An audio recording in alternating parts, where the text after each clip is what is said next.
बेचारे बूढ़े मुरली प्रसाद जी का पूरा शरीर पसीने में भीग चुका था। वह उस कच्चे रास्ते पर धीरे धीरे कदम आगे की तरफ बढ़ा रहे थे।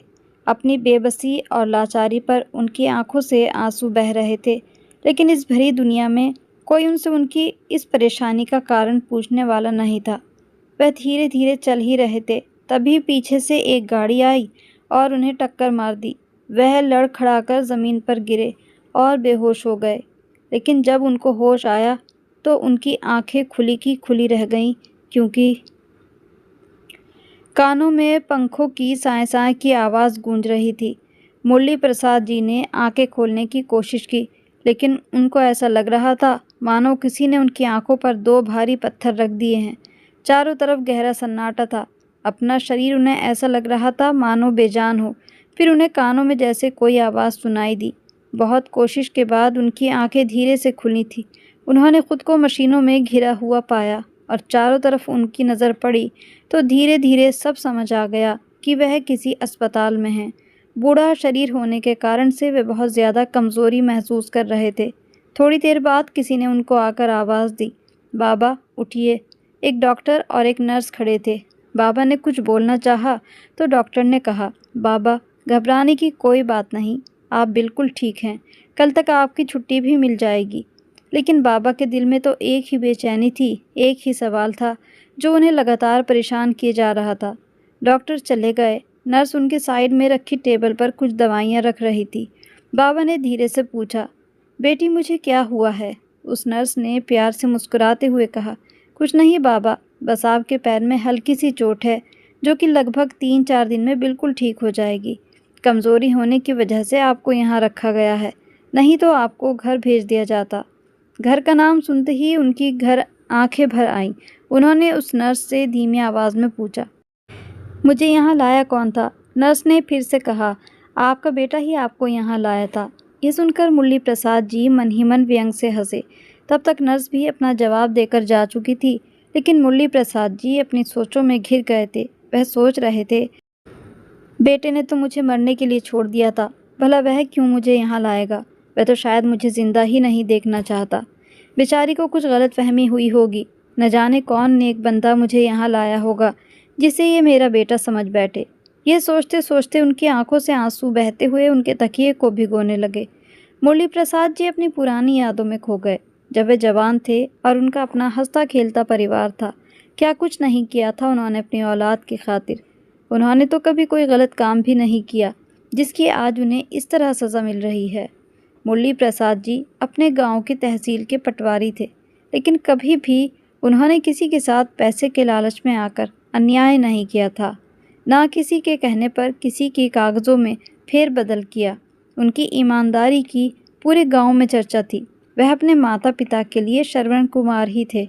उनके माता पिता ने जो कह दिया उन्होंने किया, यहाँ तक कि उनकी शादी भी एक अनपढ़ अंगूठा टेक एक लड़की से करा दी गई। लेकिन उन्होंने खुशी खुशी अपने माता पिता की इच्छा को कबूल कर लिया।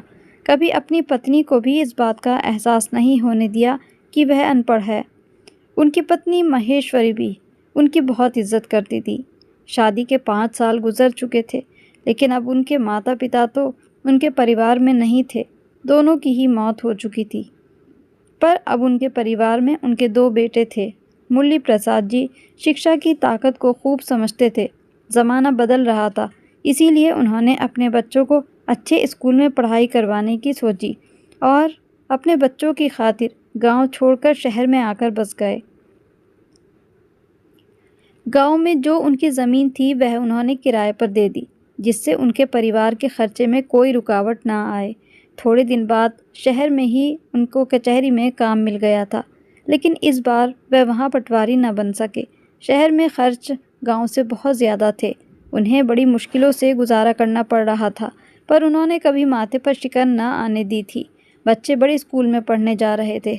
मुरली प्रसाद जी और उनकी पत्नी पढ़ाई को लेकर बहुत ज़्यादा गंभीर थे। अब जब अमीरों के स्कूल में बच्चों को पढ़ने भेजा तो बच्चों की इच्छाएं भी अमीरों के बच्चों जैसी थी। वे हर दिन कोई ना कोई बड़ी डिमांड करते, जिन्हें पूरा करना मुरली प्रसाद जी के लिए मुश्किल ही नहीं, असंभव भी था। देखते देखते समय गुजरा और उनके दोनों बेटे जवान हो गए। और उनकी पढ़ाइयाँ पूरी हो चुकी थी। मुरली प्रसाद जी को अब ये तसल्ली थी कि पूरे जीवन मेहनत करने के बाद आखिरकार अब वह दिन आ ही गया जब उनके बेटे नीरज और मुकुल अच्छी नौकरी पर लगेंगे और कमाकर माता पिता के हाथ पर रखेंगे। जल्दी ही बड़े बेटे नीरज ने एक छोटी सी कंपनी में नौकरी करनी शुरू कर दी। उसका कहना था कि जब तक उसकी मन मुताबिक नौकरी नहीं मिल जाती तब तक वह ये छोटी नौकरी करेगा ताकि उसे कुछ पैसे तो आते रहें।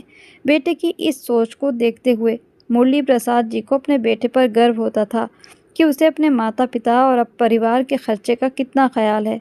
नीरज बिल्कुल उन लड़कों में से था जो केवल माता पिता को ही नहीं, हर एक बड़े को इज्जत देते हैं और उनकी कद्र करते हैं, उनसे प्यार करते हैं, उनकी ज़रूरत का ही नहीं उनकी इच्छाओं का भी ख्याल रखते हैं। वह बिल्कुल अपने पिता मुरली प्रसाद के स्वभाव जैसा था। नीरज तो सुबह चला जाता और लौटकर शाम को थका हारा घर लौटता, लेकिन छोटा बेटा मुकुल सुबह से लेकर शाम तक बस दोस्तों में घूमता रहता और कहता रहता, मैं नौकरी ढूंढ रहा हूँ। नीरज ने भी उसे कई बार समझाया पर उसको तो जैसे कोई बात समझ में नहीं आती थी। जल्दी ही नीरज को अपने शहर में ही एक बड़ी कंपनी में नौकरी मिल गई। ये जिस कंपनी में पहले नौकरी करता था उसने नौकरी के लिए मुकुल को वहाँ पर लगवा दिया। नीरज ने उससे वादा किया कि जल्दी ही उसी कंपनी में बुला लेगा। मुरली प्रसाद जी का तो जैसे जीवन सफल हो गया था। दोनों बेटे नौकरी कर रहे थे। नीरज ने अपने पिता से कहा कि पापा, अब आपको नौकरी करने की कोई ज़रूरत नहीं है, आप बस घर पर आराम कीजिए। मुरली प्रसाद जी ने गांव जाकर अपनी ज़मीन और मकान बेचकर शहर में 4 कमरों का एक बड़ा सा घर खरीद लिया। उनका परिवार में अब सब कुछ था, घर, गाड़ी, नौकर चाकर। देखते ही देखते वह एक दौलतमंद परिवार बन चुका था। जल्दी ही महेश्वरी जी ने 1 साल के अंदर अंदर दोनों बेटों की शादी कर दी, लेकिन न जाने उनके परिवार की खुशियों को किसकी नज़र लगी। छोटे बेटे की शादी के 1 हफ्ते बाद महेश्वरी जी को दिल का दौरा पड़ा और वह सोई की सोई रह गईं। अब मुरली प्रसाद जी बहुत अकेलापन महसूस करते थे, लेकिन नीरज उनकी हर एक चीज़, हर एक ज़रूरत का बहुत ख्याल रखता था। मुकुल तो अपनी ही दुनिया में मगन था, लेकिन आज जो बात नीरज ने अपने पिता से कही उसके पिता का दिल बैठ गया। उसने अपने पिता से कहा कि पापा, मुझे अब कनाडा में रहकर ही काम करना होगा। हमारी कंपनी वहीं पर शिफ्ट हो रही है, इसीलिए मुझे भी वहाँ पर रहना होगा। मैं जल्दी ही आपको अपने पास बुलाऊंगा, तब तक आपको अपना ध्यान खुद रखना होगा। आपको तो पता ही है मुकुल का स्वभाव कैसा है। आप अगर उससे कोई उम्मीद रखेंगे तो आपको तकलीफ़ ही होगी। मुरली प्रसाद जी की आंखों में आंसू तैर गए। एक तरफ बेटे की तरक्की थी और एक तरफ अकेलापन। एक नीरज ही तो था जो उनका सहारा था, अब वह भी चला जाएगा तो मुरली प्रसाद जी का क्या होगा। बस यही सोच सोच कर हलकान हो रहे थे। 1 हफ्ते बाद नीरज अपनी पत्नी के साथ कनाडा चला गया। पर कहते हैं ना कि जो होता है अच्छे के लिए होता है। नीरज के जाने के बाद मुकुल ने अपना असली रंग मुरली जी को दिखाना शुरू किया। मुरली जी की तबीयत कुछ ठीक नहीं रहती थी। नीरज का हर रोज़ रात में अपने पिता के पास फ़ोन आता, उनका हाल चाल पता करता, लेकिन वह अपने बेटे से क्या कहते कि मुकुल तो उनकी जान का दुश्मन ही बन बैठा है। वह आते जाते अपने पिता को ताने मारता कि वह मुकुल पर बोझ बन गए हैं। मुरली जी उसकी किसी बात का जवाब नहीं देते थे। वह खामोशी से अपने कमरे में रहते। जब बेटा ही ऐसा था तो बहू तो और भी ज़्यादा बुरा बर्ताव करती। एक दिन मुरली जी का मन बहुत भारी था। बेटे की बातों से उनके दिल पर बहुत चोट पहुंची थी। उस रात जब नीरज का फ़ोन आया तो बात करते करते मुरली जी की आवाज़ भर्रा गई। नीरज परेशान हो उठा। क्या बात है पापा, बताइए ना, आपकी तबीयत तो ठीक है ना? सब ठीक तो है पापा, मैं बहुत मजबूर हूँ। मैंने कई बार छुट्टी लेनी चाही पर 2-3 दिन से ज़्यादा की छुट्टी नहीं ले सकता, लेकिन मैं कोशिश में लगा हूँ। जल्दी ही आपसे मिलने ज़रूर आऊँगा और जैसे ही यहाँ रहने का वीज़ा मिल जाएगा तो मैं आपको अपने पास बुला लूँगा। बस आप थोड़े दिन परेशानी काट लीजिए, मैं सब समझता हूँ। मुरली जी ने फैसला कर लिया था कि अब वह बेटे को बिल्कुल भी परेशान नहीं करेंगे। एक तो नीरज पर वैसे ही काम की जिम्मेदारी थी, पत्नी और घर गृहस्थी भी है, वह अब उसको किसी बात का भी पता नहीं चलने देंगे। दूसरी तरफ मुकुल का स्वभाव और भी ज़्यादा बुरा होता जा रहा था। इधर उसकी पत्नी ताने देती, उधर मुकुल। अब तो दोनों पति पत्नी ने ये कहना शुरू कर दिया था कि आप इस घर को छोड़कर वृद्धाश्रम चले जाओ। लेकिन जब मुरली जी ने ये बात सुनी तो वह चिल्लाकर कहने लगे, तू शायद भूल गया है, ये घर मेरी ही मेहनत की कमाई से खरीदा हुआ है। मैंने तुम लोगों से एक पाई भी नहीं ली थी। अपनी ज़मीन, अपना घर बेचकर ये घर खरीदा है। अगर कोई निकलेगा तो तू अपनी पत्नी को लेकर यहाँ से जाएगा। मुरली जी कहते कहते हाँफ गए। उनकी आंखों से आंसू बह निकले। तभी उनका नौकर आया और उन्हें पकड़कर उनके कमरे तक ले गया। मुरली जी को पानी दिया, फिर उन्हें समझाते हुए कहने लगा, बाबूजी, आजकल का ज़माना ही ऐसा है, बड़ों की तो कोई इज्जत ही नहीं रही है। आप ही उनके मुंह ना लगा करें। आप नीरज बाबू को ये सब कुछ बता क्यों नहीं देते? वह आपको अपने साथ रख लेंगे। मुरली जी नौकर की बात पर कुछ नहीं बोले, बस अपने बिस्तर पर खामोशी से लेटकर छत की तरफ ताकते रहे। आज उन्हें बहुत पछतावा हो रहा था कि अगर उनकी अपनी नौकरी होती तो उन्हें 1 रुपये के लिए भी मुकुल के आगे हाथ ना फैलाना पड़ता। नीरज ने काफ़ी समय से कोई पैसा नहीं भेजा था। मुरली जी यही सोच रहे थे कि उसे ज़रूर परेशानी होगी, नहीं तो वह अपने पिता के लिए सबसे पहले पैसा भेजता था। अगले दिन मुकुल मुंह लटकाए उनके पास आया। मुरली जी को बड़ी हैरानी हुई। फिर आगे बढ़कर मुकुल कहने लगा, मुझे माफ़ कर दीजिए पापा, मैंने आपके साथ बहुत बदतमीज़ी की। मुझे गुस्सा आ गया था। वापस मुरली जी को उसकी किसी बात पर यकीन नहीं आ रहा था, लेकिन फिर भी पिता होने के नाते उनकी भावनाएं उन पर हावी हो गईं। उन्होंने अपने बेटे को दिल से माफ़ कर दिया। अगले दिन मुकुल ने कहा, पापा, मैं आपको अच्छे डॉक्टर के पास लेकर चेकअप कराऊंगा, आप तैयार रहना। 1 घंटे बाद मुकुल आया, उन्हें अपनी गाड़ी में बिठाया। मुरली जी मन ही मन खुश थे कि चलो देर से आए दुरुस्त आए।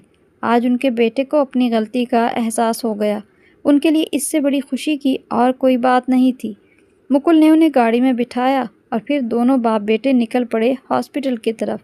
देखते ही देखते गाड़ी एक कच्चे रास्ते की तरफ निकल पड़ी। मुरली जी को ये बात बड़ी अजीब लगी। उन्होंने अपने बेटे से कहा, मुकुल, ये गाड़ी किधर निकाल रहे हो? मुकुल ने कहा, पापा, उधर किसी कारण से रास्ता बंद है, हम इधर शॉर्टकट से जाएंगे। थोड़ी ही देर बाद मुकुल की गाड़ी रुक गई। कहने लगा, शायद गाड़ी में कुछ खराबी हुई है। पापा, 1 मिनट आप नीचे उतरो, मैं देखता हूँ। मुकुल ने गाड़ी से नीचे उतरते हुए कहा, तो मुरली जी भी नीचे उतर गए। मुकुल ने फिर से गाड़ी स्टार्ट की। इस बार गाड़ी स्टार्ट हो गई। मुरली जी जैसे ही गाड़ी में बैठने के लिए आगे बढ़े, मुकुल ने गाड़ी दौड़ा दी और मुरली जी मुकुल मुकुल चिल्लाते रह गए। अरे मुकुल, ये क्या किया तूने? कहाँ छोड़कर चला गया अपने बाप को? और फिर गाड़ी उनकी आंखों से ओझल हो गई। दूसरी ओर मुकुल कार में बैठा मुस्कुरा रहा था, जैसे कितना बड़ा कारनामा अंजाम दे दिया हो। अब मुकुल मुकुल नहीं, नीरज नीरज चिल्लाओ, वही तुम्हें बचाने आएगा। बड़ा नीरज नीरज करने में लगे रहते थे। मुकुल अपने घर पहुंचा तो बड़ी खुशी खुशी पत्नी से बताने लगा, छोड़ आया मैं पापा को, अब भटकते रहेंगे रास्ते में। पत्नी ने झट से पूछा, कहाँ छोड़ कर आए हो? दूर भी छोड़ा है या नहीं? कहीं लौटकर फिर से ना आ जाएं। और किसी ने तुम्हें देखा तो नहीं? अरे बाबा, एक साथ कई सवाल कर डाले। नहीं, मैं उन्हें शहर से बाहर जंगल वाले रास्ते पर छोड़कर आया हूँ। उनका लौट कर आना तो नामुमकिन है। अब मेरी बला से कहीं भी जाएं। थोड़ी देर के बाद मुकुल के पास नीरज का फ़ोन आया। वह पूछ रहा था, पापा फ़ोन नहीं उठा रहे, ज़रा उनसे बात करा दो। तो मुकुल कहने लगा, अरे भैया, मैं अभी उनको डॉक्टर के पास लेकर आया हूँ। उनका चेकअप चल रहा है ना, उनका फ़ोन मेरे ही पास है। घर पहुँचकर मैं आपकी उनसे बात करा दूँगा। और फिर फ़ोन कट गया। नीरज और उसकी पत्नी बहुत खुश थे कि अब उन्हें अपने पिता से छुटकारा मिल गया। लगभग 1 महीना गुजर गया था, लेकिन मुरली जी घर लौटकर नहीं आए तो मुकुल को यह विश्वास हो गया कि अब उसके पिता अब कभी लौटकर नहीं आएंगे। नीरज का जब भी फ़ोन आता तो वह ये कहकर बात घुमा देता कि पिताजी का फ़ोन ख़राब है, कभी कुछ और बहाना बना देता। दूसरी ओर मुरली प्रसाद जी वहीं एक कच्चे और सुनसान रास्ते पर खड़े रह गए थे। उनकी मदद करने वाला कोई नहीं था। उन्हें शक तो पहले ही हो रहा था कि उनका बेटा इस तरह से उसके स्वभाव में अचानक ऐसे बदलाव कैसे आ गया, लेकिन फिर भी वह अपनी भावनाओं में बह गए थे। उन्होंने इधर उधर देखा, फिर वापस वह उस रास्ते की तरफ लौटे जिधर से वह आए थे। चलते चलते उनकी सांस फूल गई थी और पसीने से उनका शरीर भीग चुका था। धीरे धीरे चलते चलते उन्हें सड़क नज़र आने लगी थी जिधर से वह आए थे। यह कच्चा रास्ता उन्हें इतना दुख नहीं दे रहा था जितना कि उनके बेटे के धोखे ने उन्हें दिया था। उन्हें तो आज ये सोचते हुए भी बुरा लग रहा था कि मुकुल उनका बेटा है। आंखों में आंसू भरे वह धीरे धीरे सड़क की तरफ गए थे, पर यह एक बिल्कुल अनजान इलाका था।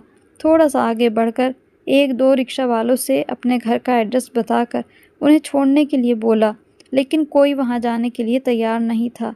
चलते चलते अब उनकी टांगों में दर्द होने लगा था। वह सड़क के एक किनारे बैठ गए। सूरज ढल रहा था, शाम हो रही थी। उन्हें समझ नहीं आ रहा था कि वह अपने घर कैसे पहुँचे। यह उनके शहर से बिल्कुल बाहर का इलाका था। इधर ना कोई बस आ जा रही थी, सिर्फ कार बाइक ही चल रही थी। उन्हें समझ नहीं आ रहा था कि वह अपने घर कैसे पहुँचे। सूरज ढल रहा था। उन्होंने फिर से चलना शुरू किया। उनकी जेब में कुछ पैसे थे, लेकिन वह उन्हें बचाकर रखे हुए थे। उन्होंने सोचा शायद किसी को उन पर दया आ जाए और कोई टैक्सी वाला या ऑटो वाला उन्हें उनकी मंजिल तक पहुंचा दे। उनका मोबाइल फ़ोन भी उनके पास नहीं था। वह भी मुकुल ने चलते समय वहीं रखवा दिया था। वह अंदर ही अंदर पछतावे और दुख की आग में झुलस रहे थे। सोचते सोचते आंखों से आंसू बह रहे थे। उनके दिल की धड़कन बढ़ गई। वह अपनी यादों में गुम आगे बढ़े जा रहे थे। तभी किसी गाड़ी ने पीछे से आकर उनको टक्कर मारी और वह लड़खड़ाकर नीचे ज़मीन पर गिर गए। उसके बाद उन्हें कुछ याद नहीं। उनकी आंखों के आगे अंधेरा छाया और वे बेहोश हो गए। जब आंख खुली तो उन्होंने खुद को एक अस्पताल में पाया। जब होश आया तो सोच रहे थे कि न जाने कौन भला आदमी होगा जो उन्हें उस अस्पताल में छोड़ गया। उन्होंने नर्स से पूछा कि उन्हें कौन छोड़कर गया है। वह बोली कि आपके बेटे ने आपको यहाँ एडमिट कराया है, लेकिन वह मन में सोचने लगे कि इन्हें कोई गलतफहमी हुई है, क्योंकि यह सच्चाई तो मुरली जी ही जानते थे कि उनका बेटा उन्हें किस तरह से एक सुनसान कच्चे रास्ते पर मरने के लिए छोड़ आया था। उसके बाद लेटे लेटे मुरली जी अपने पुराने जीवन की यादों में घूमते रहे। तभी किसी के कदमों की आहट से मुरली जी अपनी यादों से बाहर निकल कर आए। उन्होंने अस्पताल को चारों तरफ से नज़र घुमाकर देखा।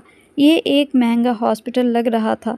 तभी कदमों की आहट उन्हें अपने नज़दीक आती हुई महसूस हुई और जो कोई चलता हुआ उनके पास आया तो उस इंसान को देखकर उनकी आंखें फटी की फटी रह गईं। उन्होंने एकदम से उठना चाहा, पर वह उठ नहीं पाए। तभी सामने वाले इंसान ने उनके दोनों हाथ पकड़ लिए। मुरली जी को अपनी आंखों पर विश्वास ही नहीं आ रहा था। ये नीरज था जो इस समय उनके बिल्कुल करीब बैठा था। मुरली जी ने उसके हाथों को पकड़कर चूम लिया और बेपनाह रोने लगे। नीरज ने उन्हें चुप करते हुए कहा, पापा, परेशान होने की कोई बात नहीं। अब मैं आ गया हूँ ना, सब ठीक हो जाएगा। आप घबराइए नहीं। मुरली जी उससे बहुत कुछ कहना चाहते थे, पर उसने कहा, पापा, आप कुछ मत बताइए, मुझे सब कुछ पता चल चुका है। यह सुनकर मुरली जी की आंखें हैरानी से फैल गईं। वह बोले, क्या पता है बेटा तुझे? यही कि मुकुल ने आपके साथ जो कुछ किया। रामू काका ने मुझे सब कुछ फ़ोन करके बता दिया था कि उसने आपके साथ कैसे झगड़ा किया। पापा, आपने मुझे ये सब कुछ बताया क्यों नहीं? उस दिन मैंने आपकी आवाज़ में दर्द महसूस किया था। मैं समझ गया था कि पापा को कुछ ना कुछ परेशानी है, पर अब मैं आ गया हूँ। अब सब कुछ ठीक हो जाएगा। मुरली जी ने भी उसको सब कुछ बताया कि कैसे धोखे से मुकुल ने हॉस्पिटल का बहाना करके उन्हें एक कच्चे रास्ते पर भटकने और मरने के लिए छोड़ दिया था। तभी नर्स वहाँ पर आई और मुरली जी को कुछ दवाइयाँ दी। फिर कहने लगी, बाबा जी यही आपको हॉस्पिटल लेकर आए थे। मुरली जी ने नीरज से पूछा, बेटा, मैं तुझे कहाँ मिला था और तू भारत कब आया? रामू काका ने मुझे इस समय फ़ोन कर दिया था जब मुकुल ने आपसे झगड़ा किया था। उन्होंने मुझे शुरू से आखिर तक की सारी बातें बता दी थी। मैंने तभी अपनी टिकट कटाई और अगले दिन ही मैं भारत आ गया था। रामू काका ने मुझे उस समय भी फ़ोन किया जब मुकुल आपको लेकर घर से निकला था। मैंने रामू काका को बोला था कि मुझे हर एक पल की जानकारी देते रहें। मैं रामू काका से आपका पीछा करने के लिए कहा था। वह ऑटो में आपके पीछे गए भी थे, लेकिन गाड़ी तेज़ चलने के कारण से आपको मिल नहीं सके और तब तक मुकुल आपको छोड़कर जा चुका था। और आप भटकते हुए सड़क तक पहुंच गए। मैं उस समय शहर में आ चुका था। मैं और रामू काका आपको सड़कों पर ढूंढ रहे थे। मैं गाड़ी तेज़ चला रहा था। गाड़ी के सामने कोई आ गया। मैं गाड़ी को बहुत कंट्रोल किया और मैं जाकर उस व्यक्ति को उठाया तो वह आप ही थे। मैंने तुरंत ही आपको हॉस्पिटल लेकर भागा था। आप बेहोश थे, मेरी जान निकल गई थी पापा, पर अब आप बिल्कुल ठीक हैं। आपको परेशान होने की ज़रूरत नहीं। परेशान तो अब मुकुल को होना चाहिए। अब मैं जो उसके साथ करने वाला हूँ उसमें आपको मेरा साथ देना होगा। उसने अपनी बदतमीज़ी की सारी हदें पार कर दी हैं। अब उसका हमारा कोई रिश्ता बाकी नहीं बचा। अगले दिन मुरली जी को अस्पताल से डिस्चार्ज कर दिया गया। नीरज मुरली जी को लेकर अपने घर कनाडा लौट आया था। 10-15 दिन में ही अच्छी देखभाल मिलने के कारण से मुरली जी पूरी तरह स्वस्थ हो चुके थे। दूसरी ओर मुकुल अपनी ज़िंदगी में बहुत खुश था। वह अपनी पत्नी के साथ बाहर घूमने जाने की तैयारी कर रहा था। तभी उसके दरवाजे पर किसी ने दस्तक दी। उसने अपनी पत्नी से कहा, बस तुम जल्दी से तैयार हो जाओ, मैं देखता हूँ कौन है। लेकिन दरवाज़ा खोलते ही मुकुल को एक ज़ोरदार झटका लगा। उसके साथ वह हुआ जो उसकी कल्पना से भी दूर था। उसकी आंखें फटी की फटी रह गई थीं। उसके सामने मुरली प्रसाद जी वकील के साथ खड़े थे। उस मकान के मालिक की हैसियत से बिना मुंह से एक शब्द निकाले मुकुल की आंखों में आंखें डालते हुए उन्होंने एक कागज़ मुकुल को पकड़ाया। यह अदालत की तरफ से नोटिस था कि वह यह घर खाली कर दे, क्योंकि घर के मालिक मुरली प्रसाद जी ने एक ट्रस्ट को दान कर दिया था। अदालत की तरफ से ये भी कहा गया था कि अगर 1 हफ्ते के अंदर अंदर मुकुल ने ये घर खाली नहीं किया तो इस मकान को सील कर दिया जाएगा। साथ ही उसमें रखा कोई भी सामान फिर वह अपने साथ ले जा नहीं सकेगा। ये नोटिस मिलते ही मुकुल के होश उड़ गए। वह अपने पिता के पैरों में गिर पड़ा और रो रो कर माफ़ियाँ मांगने लगा। लेकिन मुरली जी की आंखों में किसी तरह का कोई भाव नहीं था। वह खामोशी से पलट गए। फिर नीरज ने उससे कहा, अगर कोई गैर भी होता है तो लोग उसकी उम्र देखकर उसकी मदद कर देते हैं। तूने तो अपने ही पिता के साथ जुल्म की हर हद पार कर दी। ये कहकर नीरज मुरली जी के पीछे पीछे चल दिया। अब मुकुल के पास कोई रास्ता नहीं बचा था। वह अपना सर पकड़कर बैठ गया और फिर उसने चुपचाप अपने और अपने परिवार के साथ उस घर को खाली कर दिया। उधर मुरली जी के लिए नीरज ने अलग से एक नौकर का बंदोबस्त कर दिया था ताकि उन्हें किसी चीज़ के लिए भी बहू पर आश्रित ना रहना पड़े। नीरज ने अपने पिता की सेवा की तो उसे अच्छा फल मिला। उसने दिन दुगनी रात चौगनी तरक्की की। और मुकुल ने अपने पिता के साथ धोखा किया तो उसे उसकी पत्नी भी छोड़कर चली गई और वह अकेलेपन का शिकार हुआ। उसके पास अपना कहने के लिए कोई भी नहीं बचा था। उसकी नौकरी भी छूट गई थी और एक दिन ऐसे ही एक एक्सीडेंट में उसकी मौत हो गई। तो इस कहानी में दोनों बेटों में से आपको किसका किरदार ज़्यादा अच्छा लगा हमें कमेंट करके बताइएगा ज़रूर। कहानी अगर अच्छी लगी हो तो इसको लाइक और शेयर करना बिल्कुल भी ना भूलें और चैनल पर नए हैं तो इसको सब्सक्राइब भी ज़रूर कर लीजिएगा। तो फिर मिलते हैं ऐसी ही सीख देने वाली मोरल स्टोरीज़ के साथ। तब तक के लिए goodbye and thanks for watching.